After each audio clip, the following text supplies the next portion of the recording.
Hello, site managers and supervisors. We're here today to show you how to manage instructor evaluations for non-academic standards. These are your administrative evaluations. We'll show you how to first put an instructor into the correct evaluation cycle and prioritize them according to high, medium, or low priority, and then schedule the evaluation in the class that you want to actually evaluate them in. If they teach more than one class, you'll have some options there. And finally, how to complete the evaluation and submit it to them. Along the way, I'm going to show you a few little shortcuts, things that will make things a little bit easier for you. You may or may not be aware of them at this point, but I want to make sure that you know all of the ways to make this process the most efficient for you.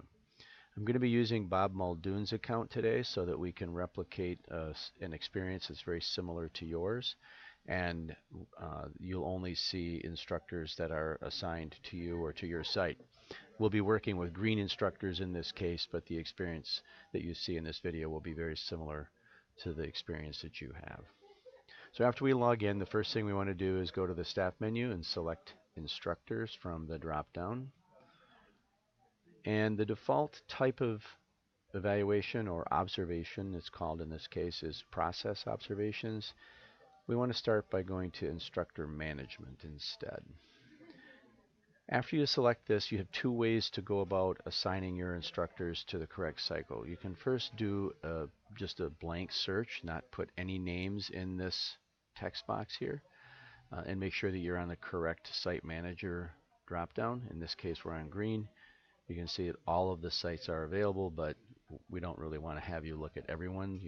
You just want to look at your own, so make sure that you're on the correct one for your site. If I click search without putting anything in the text box, I will get a list of all of the instructors that have ever been assigned either to a green class in this case, or you'll get a list of all of the instructors that have ever been assigned to teach in your site. Many of them are not teaching anymore, or you will not be planning to evaluate.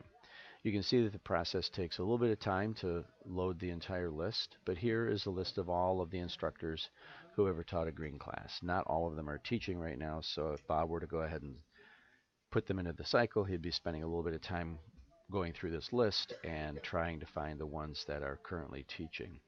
Most of you have a list already or a schedule already of the instructors that are teaching in a term, so I suggest you start with that list and go about this step in the process a little bit differently. But if you were to do it this way, you would simply select the instructor that you want to assign to the correct cycle, and then go through the process of putting them in the cycle and so on. So we're going to show you the other way to do it that's a little bit faster, and that is to start with a list, as I said, a list of all the instructors that you plan to evaluate. In this case, I know Bob has an instructor whose name is Jason Klawinski. So I'm just going to search for him. You can see he loads quite quickly here. And I can select Jason. And then under this drop down, I put him into the correct cycle. In this case, we're going to put him in the Winter 19 Site Manager cycle. And we'll prioritize him as a medium. A low priority instructor would be someone that you have either recently evaluated or has been evaluated a few times, and you probably don't need to make them a high priority, or even they could be even a little optional this term. We have to make sure everybody gets evaluated twice in a year, so most instructors are going to be medium, but you may find a reason to make someone a low priority. A high priority instructor is someone who has not been evaluated or has not been evaluated in quite a long time, or who has a performance issue. If you select high priority, when you go to schedule the evaluation, their name will appear in red or pink actually, and that will be a very quick alert to you that you have to make sure you see that instructor as soon as possible. So as I said, most people are going to be medium, so I'm just going to select medium for Jason, and I'll click go. And I'm also going to just go ahead and put him in the spring cycle too. And I'll do the same thing. I'll probably make him a low priority for the spring because we'll just have been evaluated him this winter. So make him low, and I'll close Jason out. And now add in a few more. So Charles Hall, and we'll add him to the spring. Charles is not teaching a winter course anymore, so I'm going to make him a spring and a medium.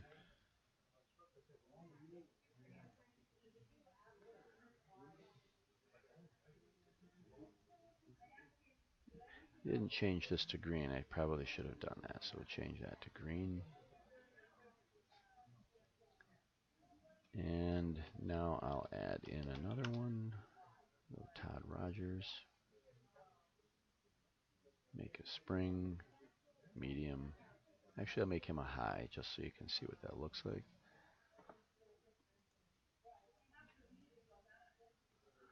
And we'll do one more.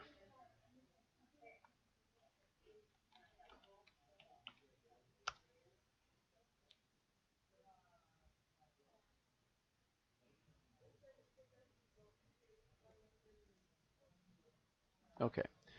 You would continue that process until you've put all of the instructors that you plan to evaluate in the term into that cycle.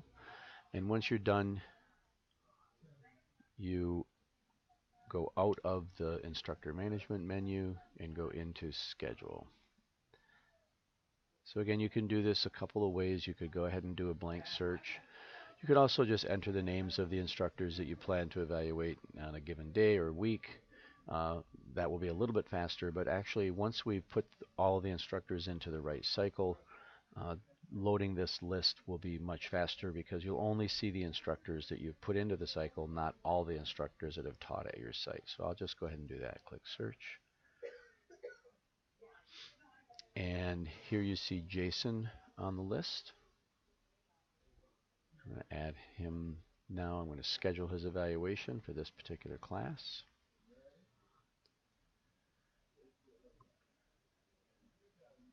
And then I want to actually write his evaluation. It's always best to write the evaluation on the same day you schedule it. Otherwise, the date of the scheduled evaluation will appear on the final form, and it will be different than the date of the evaluation itself. If you schedule an evaluation for today but then wait 2 weeks to write it, then you'll have those 2 dates on the final evaluation, and it may be a little confusing to an instructor. So what I suggest is that you schedule the observation or evaluation. We use the term of observation here, but it's actually an evaluation because you're not going into the classroom to observe them necessarily. But don't be confused by that. So this is not actually an observation, it's an evaluation, but the two terms get used interchangeably. So I'm now going to write the evaluation, so I do that under process. And since right now Jason is the only person that I've scheduled, his is the only name that's going to appear on this list. You'll see that his name appears here, the course that he's teaching appears here, and when I hover my mouse over the green professional, I see all the information. Right now I can only see part of it. Same thing with the session. This tells me he's teaching this class on Tuesdays from 6 to 9. And the stage that we're in is that the evaluation needs to be submitted. And the next to act is the green supervisor, which is Bob. So in this case, he has to actually complete the evaluation. So I'm going to select that, and the evaluation form itself opens with the history that we have started and the form itself.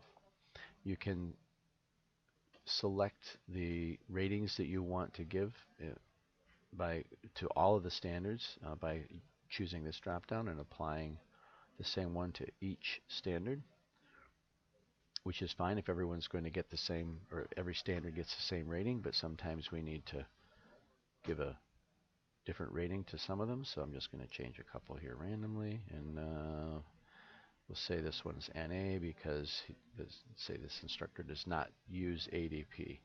I need to click save after I've begun my work, because if I don't, I could lose it. For instance, if you have to pause your work and then come back later and haven't saved it, but you've been logged out of the system, then all of that work will be lost. So just make sure you save periodically. and then the comments go in over here. I suggest that you put comments in here as often as possible. We want to make sure that instructors understand why they got the rating they did. A 3 does not necessarily require a comment unless you want to give them a compliment for something they're doing very well. I think that's always good. Uh, a 2 probably should have some sort of comment explaining why there is a little bit of growth that needs to occur in that particular standard. A 2 means that they're doing what they're supposed to do, or they're doing um, some degree of having some degree of success on that particular standard, but there's some improvement that could be made. So you want to let them know what that improvement should be. And then a 1 means that they're not doing very well on that standard at all, and they definitely need to have feedback on that. So you really must make a comment on anything that has a 1. And as I said, a 2 probably should have some comments, and a 3 doesn't have to, but if there's something that they're doing particularly well, you certainly should want to let them know that too. So again, I'm going to add my comments in here, and then I'm going to click Save. And just again, as a reminder, you need to have a rating in all of the standards. So even if it's one that doesn't apply, you have to select NA. If I don't do that, then I will not be able to submit the evaluation. So now that I've done that work, you can see that up here at the top I've got the Submit to Instructor button that appears. And so I can just click this and it'll send the evaluation to the instructor, and they'll be told to log into the LMS and review it and then acknowledge it by clicking the Acknowledge button. Just show you what happens if I don't put a rating here. So I'll take out the NA on that particular rating, and I'll save it again. And you can see that button's disappeared. So just make sure you have a rating for every standard. And that's it. When this evaluation gets submitted, I will get a copy of it. I think you will get a copy of it. The instructor will get an email that tells them they should log into the system and review the evaluation and acknowledge it. And then once that occurs, you will get a completed evaluation in an email, and I will as well. And and then if there's anything that is in the evaluation where the instructor could use some support, I'll notice that. You can let me know, or Adriana Oliveira, and we'll see what we can do to help the instructor with some improvement in an area where they're not doing as well as you'd like. So that's it. If you've got any questions, just give me a call or stop by my desk or shoot an email to me. I'd be happy to go through it with you. And good luck with your evaluations.